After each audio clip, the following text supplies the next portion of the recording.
Welcome to the Imperfect Dads Podcast. I'm Justin. And I'm Devin. We believe dads care deeply about their family and kids, but they don't always have a space to discuss what their life looks like. Our podcast is a space for dads to discuss the ups and downs of fatherhood. And how they feel like they're holding it all together. Or how they're not. Thank you for joining us for this episode.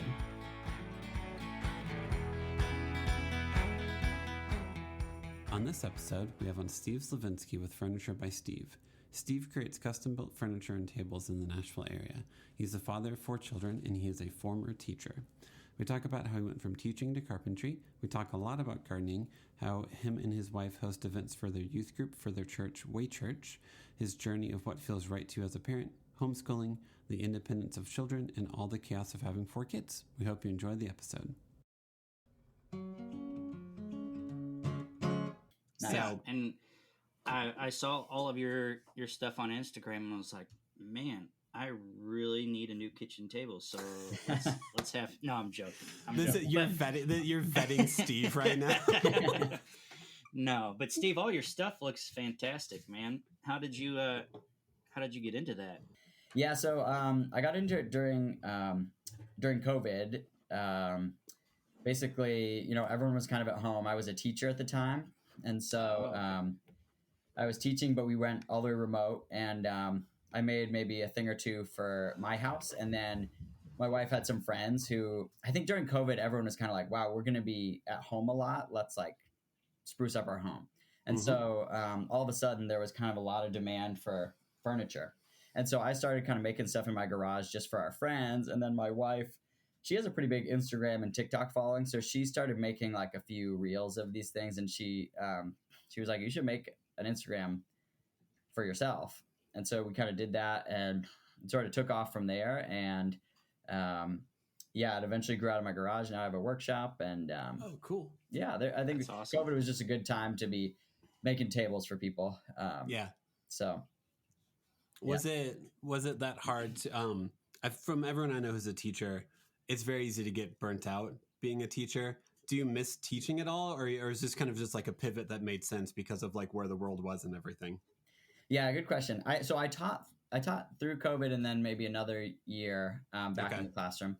And then what appealed to me about running my own business was just the flexibility. I have 4 smaller kids, so the ability to kind of define my own hours and go on vacation when we wanted to and all that kind of stuff. Yeah. Once I could see it was possible to make enough that way, I was like, yeah, I'm gonna do this.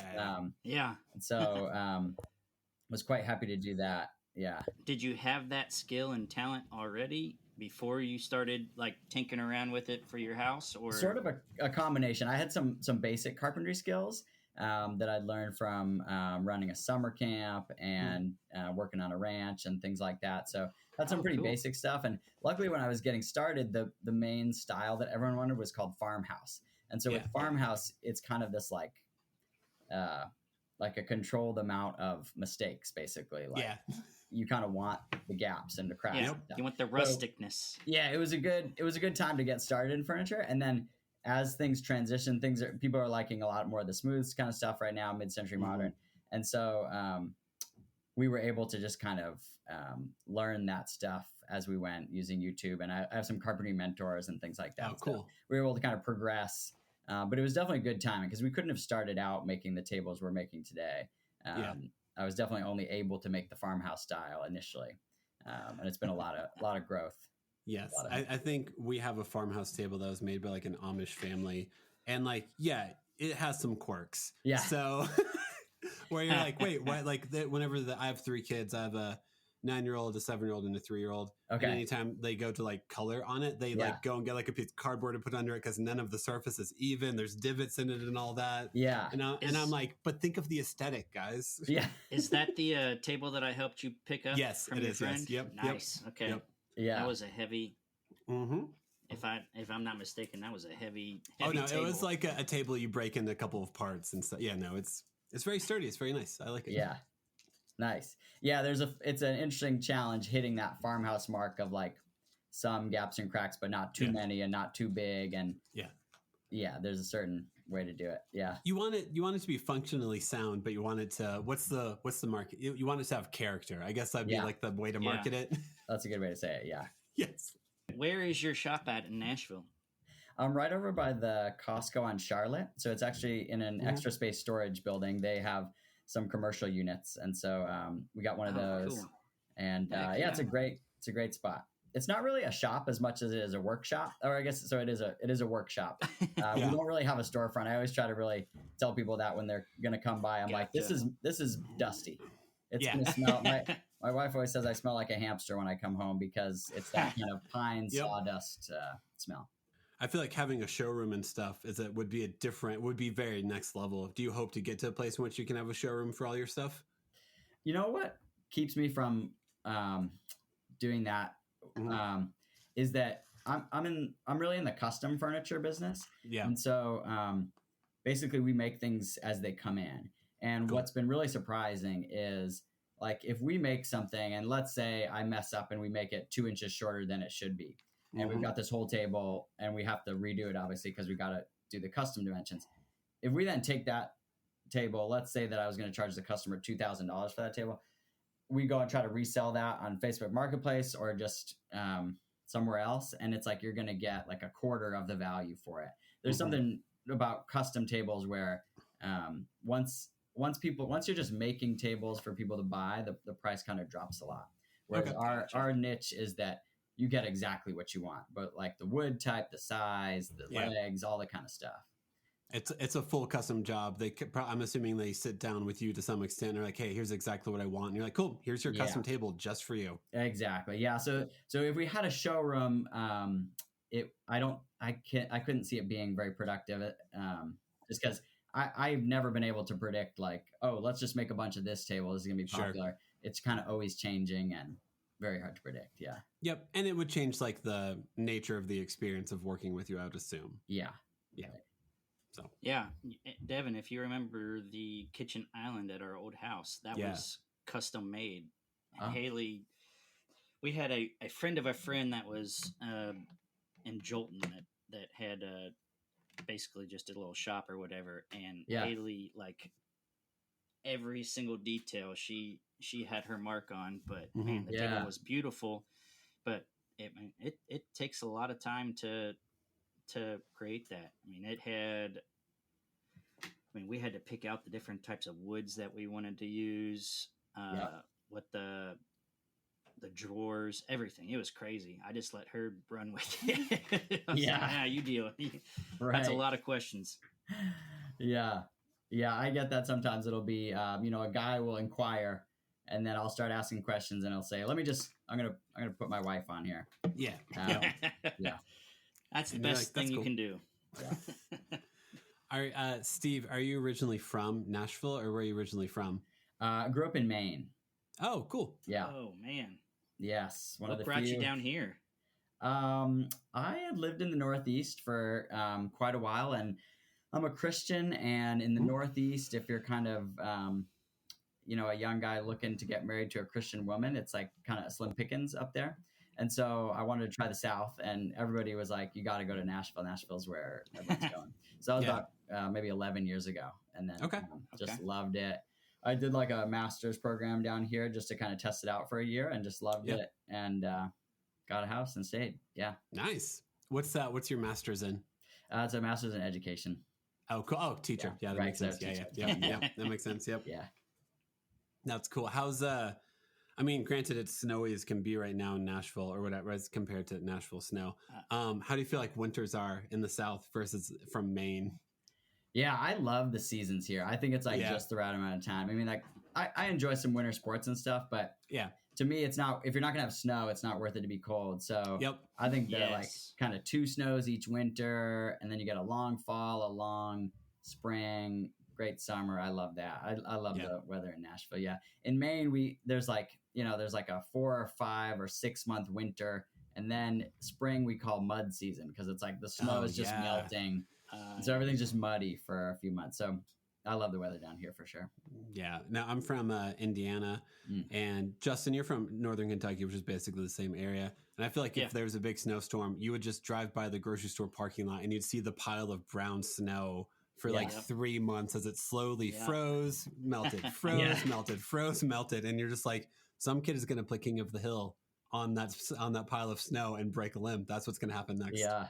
Dude, Yeah. we from the last so Steve, I work in the landscape industry and we do snow work. So Okay. we started at Tuesday at like 12 o'clock. Wow. And Like then are you saying midnight or noon? no, noon. That's why I couldn't make the the other one. podcast. Yeah. Yep. And we started Tuesday at noon, didn't get done. I mean, our guys got some rest, but like officially didn't get done until this morning. Wow. So, but the last snowstorm that we had, we pushed so much snow at like the Costco in Murfreesboro that like that pile of snow was still there like last week. No way. Wow. Yeah. That's impressive. Yeah. Wow. He was saying you have a skid steer that you use? Or something like that. Is that what you use? I feel like I was using the wrong. What do you drive? Well, I drive it's a Dingo. So yeah, so a small skid steer. Okay. Yeah. Yeah. And then we have we have 2 skid steers, and then we rent usually about 3 or 4. Wow. A big loader, and then we have 8 or 9 plow trucks. Oh, okay, yeah. Yeah, so I let the other guys do that, and then I'll just take the mini skid steer, The Dingo, go to a smaller parking lot and try to clear there. But yeah, it's a lot slower process because that bucket's only like 4 feet wide. Yeah. I've used the Dingo a few times, and I find I try to use those kind of machines anytime I have an excuse to. So those are super fun. Wait. In what scenarios have you used the Dingo, Steve? A few different scenarios. The first one, the Dingo most recently, I got a huge pile of wood chips. I'm a gardener, and so I got a huge pile of wood chips, and I was kind of spreading those and moving the pile. And then I rented an excavator maybe 4 years ago because we have a sand volleyball pit in our backyard. Sure. So to dig that out. Yeah, so it's kind of that's connected to the fact that we have a high school youth group that we hosted. Oh, cool! That's awesome. Yeah. Mm-hmm. So we put a sand volleyball pit back there. So I got to dig that out with an excavator with one of those with the blade on front. So that was fun. And then one of my buddies has an in-ground pool business, and so he has his own skid steer. So we also recently ripped up our backyard driveway to make a sport court in the backyard. Nice. So we got to use the skid steer for that, which was super fun because we were digging up big chunks of concrete and putting them in dumpsters. So that was that's cool. Awesome heavy work. Yeah. It's so much fun working with heavy machinery like that. Yeah. I mean, I could get lost in it for hours. Definitely. Yeah. It's every kid's dream. And then you do it for real and you're like, this is awesome. And then the most recent thing I did was I made our trampoline an in-ground trampoline. So we dug out a big pit and put it in there. Man, you got like all the cool things in your backyard. Yeah. Can we come over? Yeah. You should come over. It's a pretty sweet backyard, actually. It's, it's kind of half for the youth group and half for my own kids. A lot of the things are for my own kids. But it's been really fun kind of transforming it in all these different ways. Yeah. You said you have 4 kids. Is that right? Yes. Do you have any sons or any of them boys? Yeah. 3 boys and 1 girl. Okay. I feel like every boy, I have a son. I have 2 daughters and a son. Okay. And if he sees any piece of equipment, like anything with wheels, he's like obsessed with it. Yeah. Did your sons help you with any of all that excavating and all that digging, or did they all just stand there like, oh my gosh, the whole time? Well, help is a strong term, but they did participate. Yeah. Yeah, sorry. This is a parenting podcast. When I say help, everyone understands what help really means in this scenario. Yeah, they were definitely they helping sit on your lap in that sense. Yeah. Yes. So you said that you're a gardener as well. Do you guys make your own raised garden beds, since you also work with wood, all the wood? Yeah, I did make some raised garden beds. Yeah, they're basically just raised like right off the ground, so they're kind of still. But I just wanted to make them look good. Actually, it was probably more my wife wanted to make them look good. I'm very much I'm like a lowest effort gardener. Basically, the way I got into it was 4 years ago. Some bird or something just like dropped some pumpkin seeds into the middle of my lawn. And then as I was lawn mowing, I saw this plant that I was like, that's some kind of gourd. And so I just let it grow for that whole summer. and it produced like 5 huge pumpkins. Wow. And I was Nice. like, this is easy. Like anyone can do this.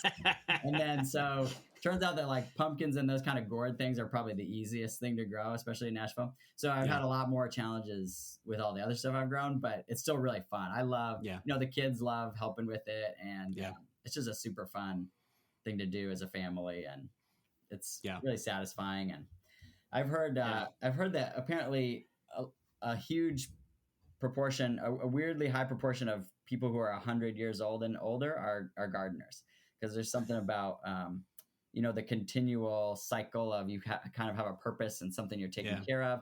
You're up and down a lot. There's a lot of mobility, and maybe something with your gut microbiome or something, because you're touching the dirt a lot. So No, I think there's a lot of cool gardening is pretty awesome. My wife gardens. Justin gardens also. Yeah. So we're gardening forward on this podcast. Yeah. But like there's it makes you so much more aware of seasons, and like even something as dumb as like, why aren't any plants growing? It's winter. Nothing's supposed to be growing right now. Yeah. And it's like this very real representation of life where it's like, hey, why do we as humans go like constantly? Like the ecosystem we live in at some point in time is like, let's take a break here, guys. Let's rest up.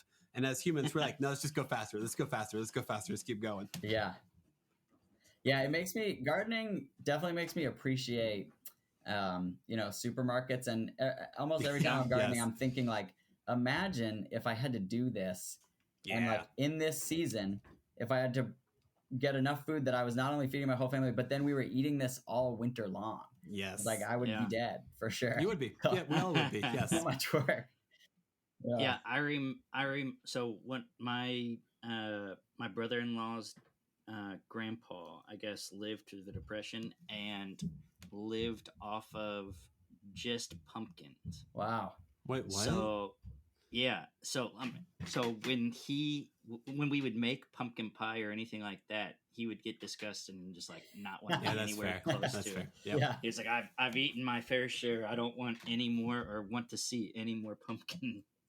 Oh, that's funny. But it was pumpkin pie, pumpkin, whatever they could make with pumpkins. So I guess in Knoxville it was easy to grow pumpkins, just like here it is in Nashville. Yeah. But Devin, when did you and Heather start getting into the gardening? Whenever we moved into that house in Nashville, so 2017, 2018 or so. And then during the pandemic, she realized that she could do the Master Gardener of Davidson County class online. Oh. And so they did it all online because it was the pandemic. Yeah. So she just went upstairs and took like an 1.5 hour class, like one time a week or something like that. She technically didn't become one because, you have to do so many hours of volunteer work as well. Yeah. So, but she did all the classwork, but didn't do the practicum hours, Yeah. So. At the very end, you end up having to do like a group project. Like, do you really?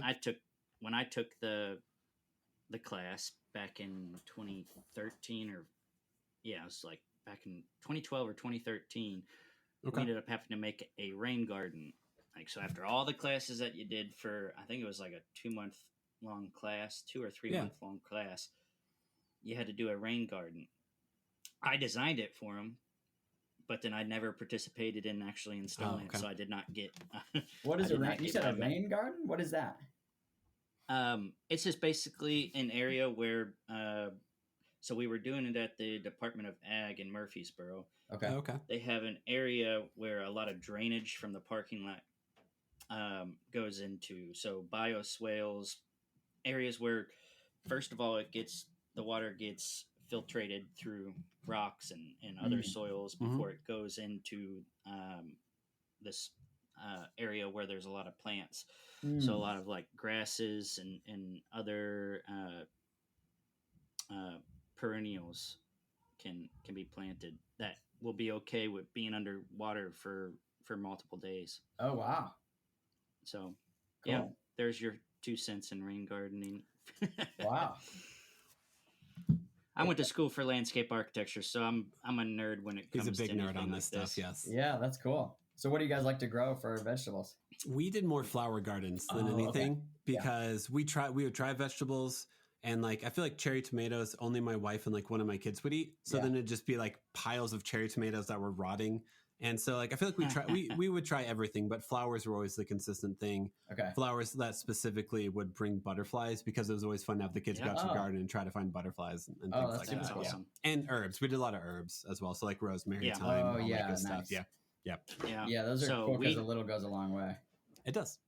We really got into the raised garden beds during COVID as well. We took that $1,200 that they gave us at the very beginning and bought some wood, made that raised garden that was by my driveway. We had a trellis in the back for the blackberry bush. We had green beans, peas, carrots. The carrots never grew more than like that big. We had tomatoes, but we had garlic. We had garlic. We had so much stuff on that front, and then I ended up building 2 more in the back. Yeah, because I took another class on raised garden beds. Yes. Me and my wife both did. So, we just, and the way that we watered is gourds. They were like a clay gourd. That when you fill it up, it would slowly percolate into the soil. Yeah. So you just fill it up like once every couple of days. Right. Yeah, that's cool. Yeah. So. Oh, very cool. I love talking about this stuff. And that was, that was 2020. Justin had his first kid in 2021. Okay. Justin, how was that garden after your daughter was born? Not so good. Yep. It was very similar to Devin's experience of rotting tomatoes. And yes. We did our best, but it was something that my wife, especially when she was pregnant, really enjoyed doing, is going out there and tending to the garden while she was pregnant. Really? That's cool. Yeah. Yeah. But since we moved into our new house, we have nothing, and I need to work on that. You have a 4-month-old in a new house, Justin. Here's a ridiculous question that I want to ask just because I think it's fun. You said group project. In a group project, Steve, which type of group project member are you? Are you the one who takes lead? Are you a good helper? Are you slacking until the last minute? What type of group project member are you? Yeah, I think in school I was often the lead guy. Okay. Yeah. Yep. Yeah, I was good at academic kind of stuff growing up. Yeah. That's probably good since you became a teacher. Yeah, right. Yeah. Yeah, I was bought that in. And running your own business. Yeah, that too. Right. Yeah. Devin, what are you? I would be helpful, and if I said I was going to do something, I would do it. Nice. So like I would show up to everything, I would do my part. I would not take away from the group. That was my thing. And like if someone took lead, I'd be like, yeah, that sounds good. So yeah. Justin, what about you? Lead, definitely. Lead? Okay. Oh yeah. Yeah, I mean I lead I've led Peachtree for 13 years. Wow. Always been some type of manager, and in school, any type of group projects, I try my best to take lead on. Yeah. Yeah. Yeah, I just get too nervous if I don't have a lot more control. Is that how your anxiety manifests itself? Yes, You're like, I think it has. I think it has. It's so hard to delegate, and if you ever expand your business and you have more people, do you work alone, Steve? No, I got 5 guys. Oh, do you? Nice. Wow, that's great. Yeah. So is it hard to let them do their own thing, or are you one that is just like, have at it, I trust you, go at it? Yeah, that's a good question. I think I'm a very like have at it, go at it, on your own kind of leader. Yeah. Maybe almost too much of like, I probably ought to like give them more training, but I'm just kind of like, they'll figure it out. And, so, mistakes are made and then we go from there, but, they're all really good. We have a great team right now. So cool. At this point, they're all just cranking away and they know what to do. So, I was saying, we started with that farmhouse style, and I have trouble paying a lot of attention to detail, but the guys I hire are really good at like that detail finishing work and quality kind of stuff. So I actually usually let them finish off the table. Cause I'm usually more of like with my lawn projects and whatever, it's more of like I'm going to do it 95% of the way and then just kind of let it sit. Let somebody else close it. Yeah. Close that deal. Yeah. I think anytime I've ever tried woodworking things, I'm good for the first 70% of it. And then like that final 30, which is all detailed, making sure everything's actually pretty. I'm just like, I just want to be done. Yeah. So this is now ugly, and everything was great until you told me to make it pretty and actually functional. Yeah. It's a hard part. It takes a lot of time to get that last 10%. Yeah. It is though. Yeah. For sure. Oh man. Steve, do you have your kids in the shop watching or hanging out? When you are working, or with they've all seen that the shop. machinery? I definitely want to do that eventually. They're 6, 5, 3, and 2. Oh, okay. So I think with the power tools, it's not really a great fit for them right now. Yeah. But Not so much. But definitely I could only interested in doing that eventually. We're homeschooling, so I think that's something that they'll definitely be kind of apprenticing a little bit. As time goes on. Yeah. With your kid's birth order, where's your daughter in it? It's boy, girl, boy, boy. Okay, sweet. Yeah. How does so she's 5, is that right? She just turned 5. Yeah. Sweet. How's she fit in with a house full of boys so far? She does really great. Her name's Daisy, and she's the best. She just had a princess birthday party, and she does a great job of maintaining her feminine. And a lot of the credit is to my wife, of course, but she does a great job of kind of maintaining her femininity amongst the boys. But she also is constantly playing with them. So it's like, when a girl comes over to play, they often go into Daisy's room and do their own thing. But she's really good at playing with all the boys as well. She can hang in all the kind of wrestling, chasing kind of games. So that's awesome. Yeah. How about yours? How does that work out with you guys? Yeah, for me, I go girl, girl, boy. So 9-year-old, 7-year-old, and then 3-year-old. So. Okay. Yeah. So the girls basically play together and then get mad at their brother because he wants to come in and destroy everything with the car. Oh, yeah. Yep. Yeah, that would be tough. Yep. And I've got girl, boy. So my girl is 3 years old, just a couple of days younger than Devin's last. Okay. And then a 4-month-old, that'll be 4 months in a couple of days. Yeah. So awesome. Yeah, it's crazy. I'm tired, but I don't know how you guys do it with 3 and 4. Like me and Haley are like hanging on by a thread just with the 2. Yeah. From the sleep, you think? Well, sleep and trying to figure out, because like when I had to work snow, she had to take the kids. Yeah. She has to do that. We don't have parents that live close by us or anything like that we can say, hey, can you come and help?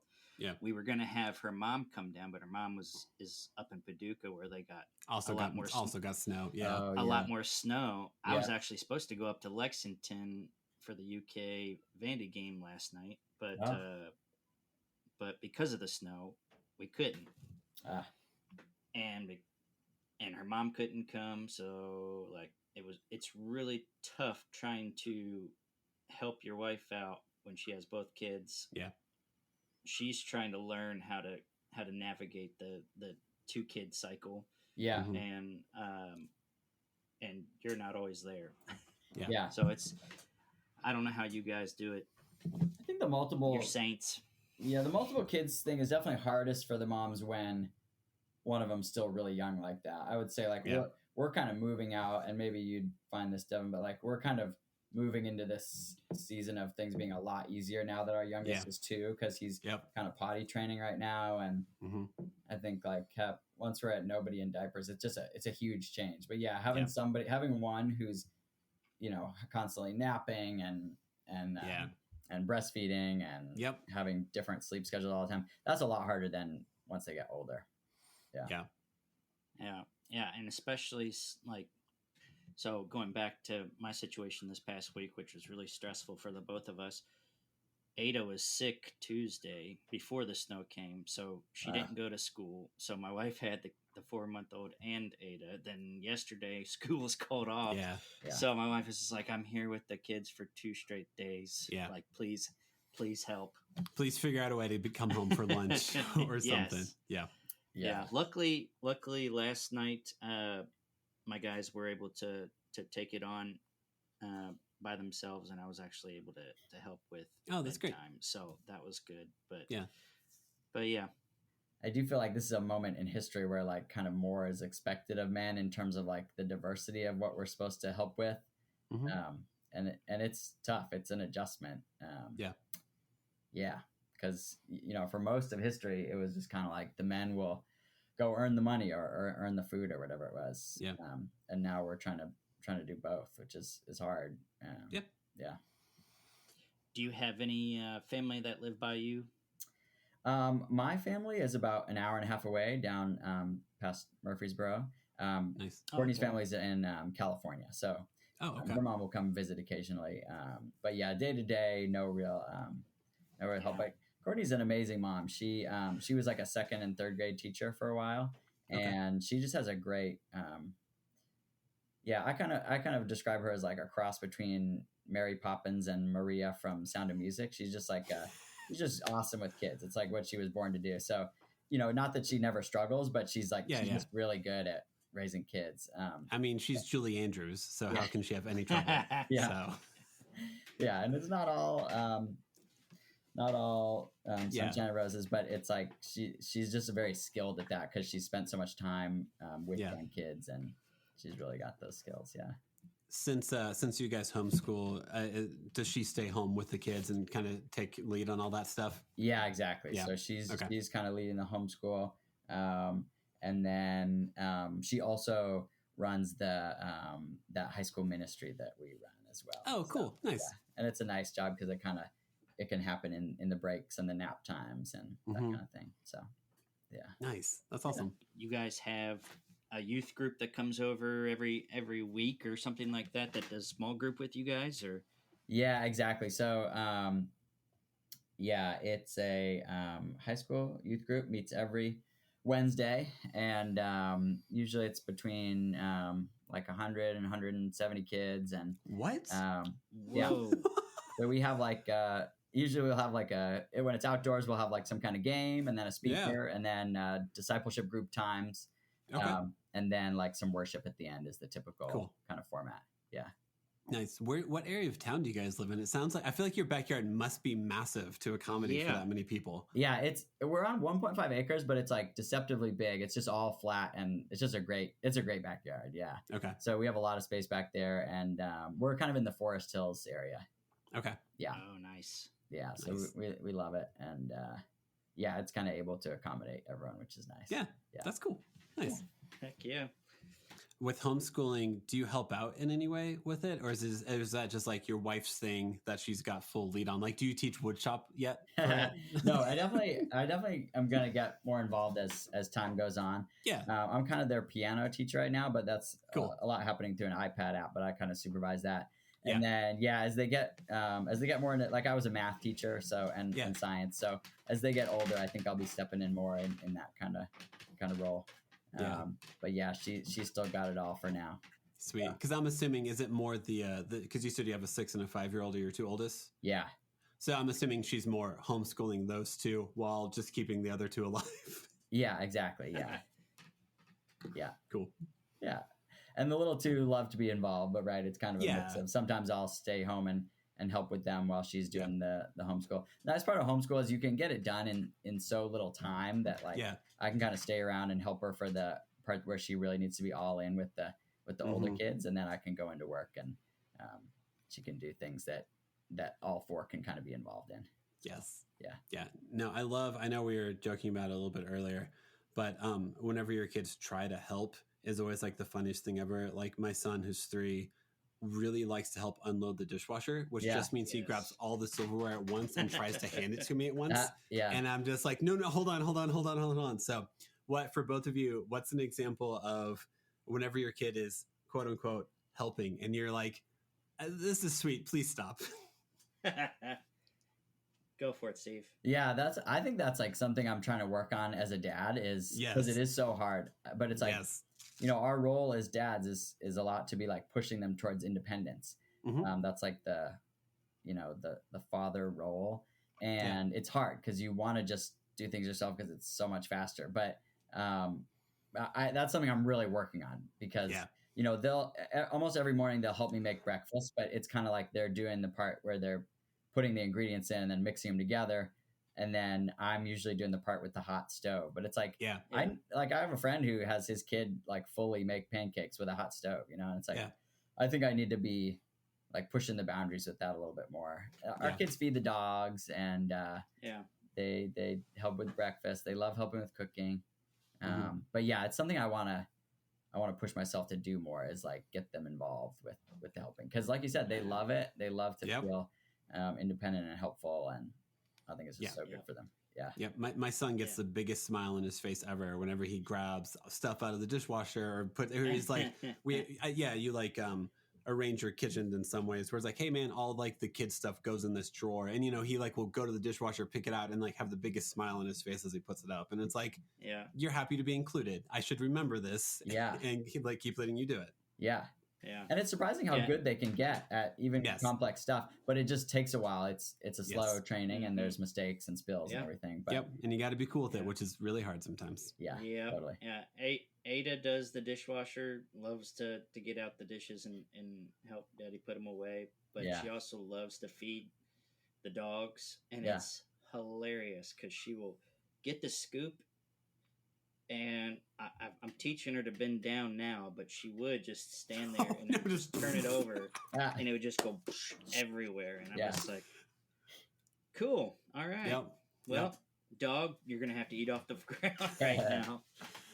That's when you find one piece of dog food underneath like your oven or underneath your dishwasher when you move out. And you're like, this is from that one time. This is from 5 years ago. Yes, it is. Yes. Yeah. And then Briar, he likes to help me mow the grass. And no, I'm joking. Does he really? Yeah. He just likes to sit there and smile. That's cute. Yeah. Yep. Steve, I do agree with you. I do feel like a lot of our roles as a parent is to try to teach your kid independence, and not so much like just to try to teach them like, hey, you can do this and you got this. I feel like it's like, that's more what I feel like I want my kids to understand is like, hey, you've got this. More than like independence or anything else. It's like, hey, there's a moment in front of you. You've got this. Just figure it out and stuff. How do you feel like you approach that with your kids? Yeah, that's a good question. I think just a lot of encouragement and I think like prepping them beforehand. I think that's something that I'm also trying to work on, is like when you can really set a kid up for success by like preparing them for moments like that. Yes. And so. And I think it's like also, part of the dad's role of almost like encouraging them to do risky things too. It's like, there's this balance between the kind of feminine urge, motherly urge to protect, and the masculine urge to like push them out. And so, I think negotiating that's really important too, of like, teaching them how, like pushing them to take calculated risks. Even at the risk of some of their safety. So that they kind of learn what risk taking is about. Yeah. They push the boundaries and know where the boundaries are. Yeah, exactly. Yeah. I think that was almost like the overriding like statement or vibe of Anxious Generation was basically like, we need to be a lot less protective of children physically in person. Like let them take the stupid jumps, let them fall off the slide, and be a heck of a lot more cautious of them online. Yeah. And I'm like, that still sticks in my head of like, all right, your kid wants to go down the slide. It makes you feel anxious. Cool. Like, let them try it. Yeah. Let them take the risk. Let them do it. Yeah. Yeah, that was a great book. That was super compelling. And it reminded me of one of Jordan Peterson's 12 rules for life is like, don't bother kids when they're skateboarding. And his whole thing is like, when kids are like taking risks, you want to let them like fall and skin their knees so they like understand what happens when they take these small risks. Because if you don't let them understand that, then at some point they're just gonna like fall off, a big cliff, so to speak. Yeah. They don't get what happens when you take small falls. So it's like you let them do these things that are dangerous but not life threatening, and that teaches them so much. Yeah. It's a really weird balance to find because you're like sitting there being like, you're trying to figure out what level of your child getting hurt you're okay with to some extent. Yeah. Because like falling down one step is one thing. Falling down 12 steps is a very different thing. Right. Yeah. Yeah. Do you guys have the thing where when your kid gets hurt, it's like you feel it in your own body? Yes. Yeah. Yes, very much so. I can also definitely recognize which of my kids is crying and how serious of a cry it is. I don't know if you guys have that yet, but like there's the crying of where like I'll let them like play in the basement by themselves, and then I'll hear one of them crying. I'm like, okay, that's an I wasn't included cry, not a someone just slammed the door on my fingers cry. Yeah. Ada is more emotional than she is physical, like showing her emotions. At least she is a tough kid physically. Like if she falls down or scrapes her knee or anything like that, she's pretty daggone tough about it. If you just let her be her instead of saying like, hey, are you okay? Yeah. The moment that you say, hey, are you okay? She thinks, oh, I'm not supposed to be okay. Yeah. And starts crying. But if you just let her be for just a little bit, and then you just say, you okay? You're good? And she's like, yes. Yeah. I'm good. But I'm good. But emotionally, as far as just crying because she wants something, that's the part that is really hard for us at this moment. Yeah. You said she's 3? Yes. Yeah. We say she's a three-nager. That's funny. Yeah. But yeah, no, definitely Steve, like, all right, Justin, I know we've talked about like, you're like, all right, Ada, let's go to sleep. Okay, let's let her cry it out. And then you're just standing outside the room listening to her cry as your shoulders get tighter and tighter and tighter because your body just you're like, oh, someone who I love is not happy about something and I'm feeling it in my body. So yeah, definitely Steve. Yeah. I get, and I was telling my therapist about this, like my anxiety goes through the roof when I hear either Ada crying or Briar crying. I'm getting a lot better at it, but that was like something where it was my anxiety would go through the roof. All right, how do I fix this? That was my immediate thing is how do I fix this? And my wife was like, you don't stop it. You don't fix it. You don't. Yep. Stop trying to fix it. And you're just going to have to be okay with it. So breathing techniques for sure is something that's very helpful in those situations. Yeah. Yeah. I had the worst anxiety of all my parenting was like right when Sawyer was born. He's our firstborn. Mm-hmm. And I guess just something about the way that the hospital talks to you about like not letting your kids sleep in your bed. Yeah. Like got me so stressed out. And even though Sawyer was sleeping in a bassinet, I had like many nightmares the first couple months where I would have these dreams where Sawyer was like suffocating under our pillows. Yeah. And I'd like wake my wife up digging through the pillows. And he's in the pillow. And she's like, no, he's right over there. And it was really bad. It was like, it's just tough with your kids. It's like, I heard someone say, it's like your heart is now located outside of your body. Yeah. And it's just tough. Yeah.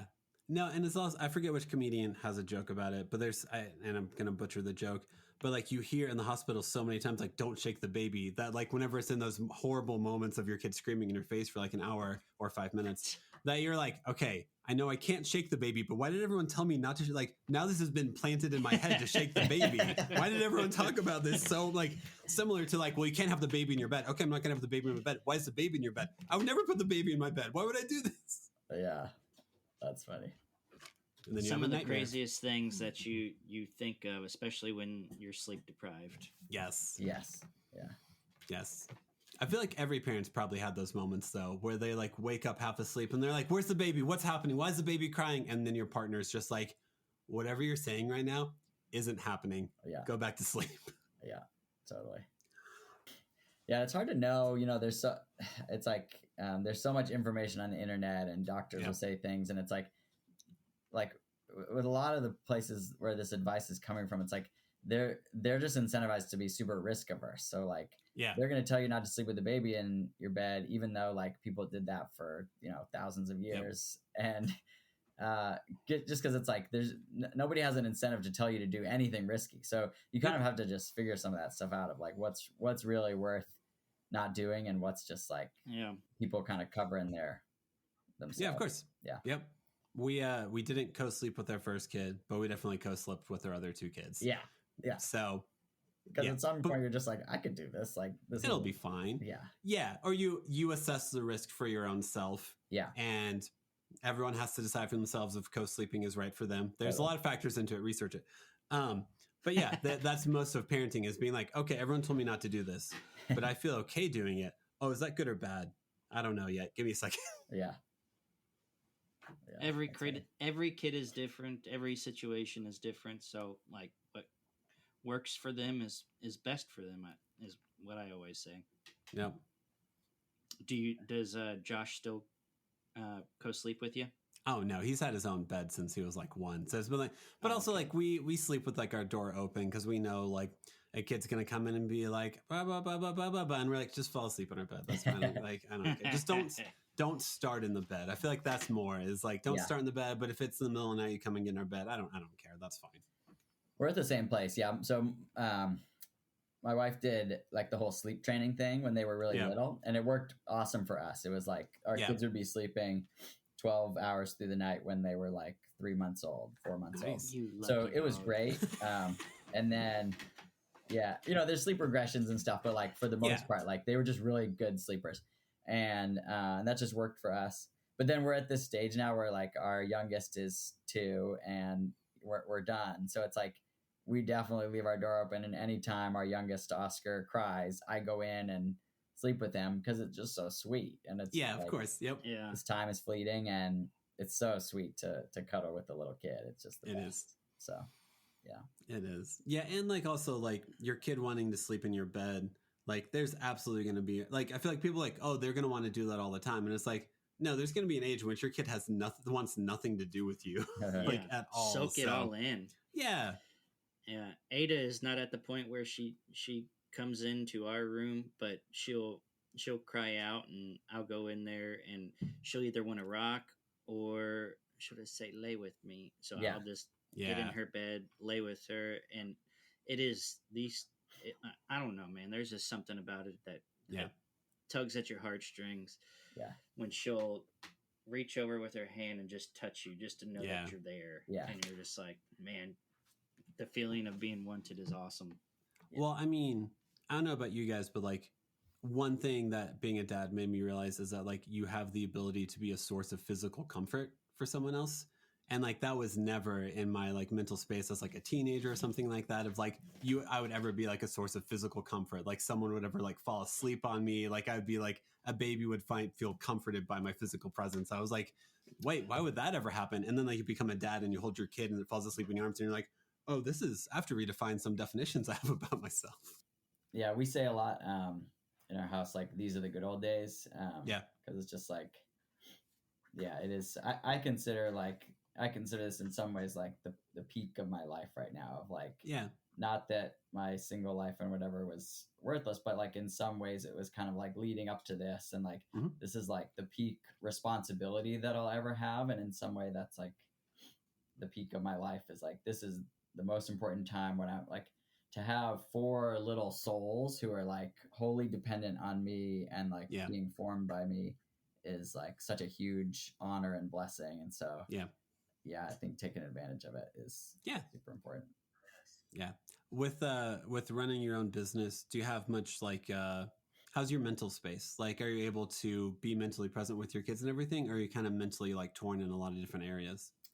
That's a good question. Yeah, I think it kind of comes and goes in a little bit of seasons. Like when the business is doing really well, it's pretty easy for me to just leave the office and kind of and be present. And I'm trying. We try to like put our phones away and stuff like that. Good. And but definitely. If the business isn't doing well, then it's hard to be as present for sure.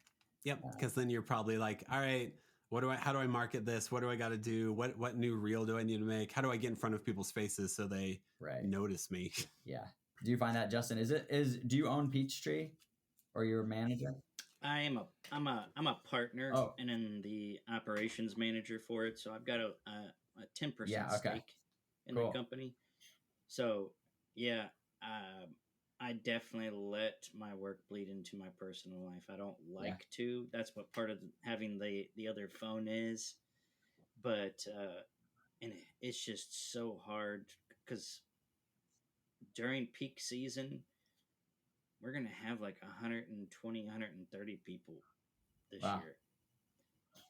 And it's just going to there's always something with that many people. There's always like an injury or drama, something to problem or solve, something to problem solve. We have 200 or 300 clients, so like there's always problem with those, and it just it's hard to for me. It is hard to keep it separate. I try my best to keep my phone away from me, but sometimes I catch myself with that work phone while I'm hanging out with Ada or Briar or my wife, and my wife will just be like, "Put it away." Yes. So, Steve, how we end every episode is we ask every guest 5 questions to close it out. Yeah. And Justin will ask the first question. Yeah. Did you have any backup names for your 4 kids? Yeah, good question. With Sawyer, we just decided with Daisy, we were toying around with Penny for a little bit, but we had a friend who had a Penny. Yeah. So we went with Daisy instead. And then our 3rd child is named Dodger. And with that one, we had probably the most hesitation because in the delivery room, we were like, it was our most, unique name. And we were like, I don't know how unique this is. And we went to one of those websites where you can see like the frequency of names. Yeah. And Dodger was like, there's literally only one in the whole United States. We're like, wow, this is more rare than we thought. But we went with it. And he's definitely a Dodger. So it was the right choice. But cool. Yeah. What about for your 4th kid? Did you have any backup names for him? Oscar, we were pretty just sure about as well. Okay. Yeah. Next question. Do you have a favorite TV or movie dad? Yeah. The first one that comes to mind is the dad from The Christmas Story. Oh, yeah. Shoot Your Eye Out movie. Yes. I can't think of his name right now. Yeah. Oh. So he's got the, it's the guy with the lamp. He wins the lamp and he's got a major award. And yep. Fragile. That's right. It must be Italian. Must be Italian. Yeah. Every single time that I get like a piece of mail or a package that says fragile on it, you say fragile. I always have to say fragile. Must be Italian. It could be anything in here. It could be a bowling alley. I just love like the old trope from movies back then, in which the dad would go into the basement to work on something and just curse the entire time and hit it. Like as if that I've never once as a dad walked into a room and been like, what's going to make this situation better? Hitting it and cursing as loud as I possibly can. The cloud of obscenities. Yeah. That's hanging somewhere in the Milky Way. Yeah. That's so right. Funny. Next question. Do you have a least favorite kid show that your kid show or movie that your kid, just watches over and over again? You're like, that, please, God, no. Yeah, I guess my kids do love the Lion Guard. It's like a Lion King spinoff. Yeah. And, I think it's one of those things where like it's not terrible. We have a word for like books and movies that are like only kids like them, right? Like some movies that are kids movies, like we can watch. Like we just went and saw Paddington 3 and it was like, I'm enjoying this movie. Like quality adults can enjoy it and laugh at it. Yeah. Same with like the Muppets. I love the Muppets. Yes. The kids love Muppets. But then books and movies that are like only kids would like, we call twaddle. It's like this funny term for it that we have where it's like, this is twaddle. It's really not super high quality. And Lion Guard kind of falls into that for me of like, it's fine. It's not like they're learning bad lessons, but then the annoying thing about it is like they love the songs, and then some of the songs are really catchy, even though they're not great lyrical stuff. But it's they're so catchy that you kind of get them stuck in your head. Yeah. That's how I feel about Paw Patrol. Oh no. Where Paw Patrol is like, oh, this is so formulaic, this is so painful, but man, it makes all my kids so happy. Right. And now I'm singing Pup Pup Boogie for the next 3 days. This is the worst. Yeah, that's funny. Ada is an avid Lion Guard watcher, and that is her jam right now. But the bird, oh no, I think is what his name is, the really screechy. Everyone. Me and my wife are just like, oh my gosh. Yeah. We just kid around with that all the time. That's funny. I'm with you though. There's definitely the kid entertainment where it's like, this was not written with an adult in mind, and I'm just going to leave the room for about 22 minutes. That's about how long I'll be gone for. Some books, it's like they write them in rhyme, but the meter's so bad you can hardly read it. some of these books, I'll read it once and then I'm just kind of like dumping it behind the couch to never be seen again. I'm like, that's not happening again. Yes. But then other books I enjoy reading so much. Like they're delightful. This is a big Yes. nope. Yeah. That's whenever you start. That's whenever it almost becomes like a white elephant gift, in which you figure out which one of your friends' kids are about to have a birthday, and they fall into the age range that's appropriate for that book. And there's like, here's a whole pile of books. My children love them. Yeah. I hated them, but my children love them. That's funny. Next question: do you have a favorite kids' toy or activity? Something you do with your kids that you enjoy a lot doing? Oh yeah, so much. I guess in terms of a toy, exactly a toy, but we have like a really high vaulted ceiling in our living room. Okay. So we put a rope swing in there, and what? And so the kids love it. And then like right now we have aerial silks on it. So like my daughter's learning aerial silks, but they all use it to swing around and like they do flips on it, and it's just like really great for their athleticism, and they have so much. Dude, your house sounds so cool. Yeah. Yeah. It's super fun. My dad ran summer camps growing up. So I just like, I think that's kind of my like, that's the thing that I was kind of like raised to do, is just like look for the fun and everything. That's cool. So I love just making the house more fun, and the kids love the rope swing.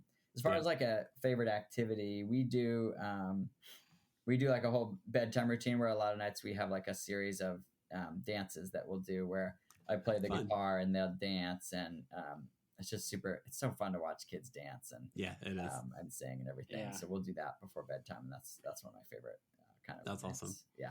Do any of your kids? My 3-year-old, if I start to play guitar and he starts to dance, and I notice he's dancing, he's like, "Don't watch me dance," and then I'm like, "All right."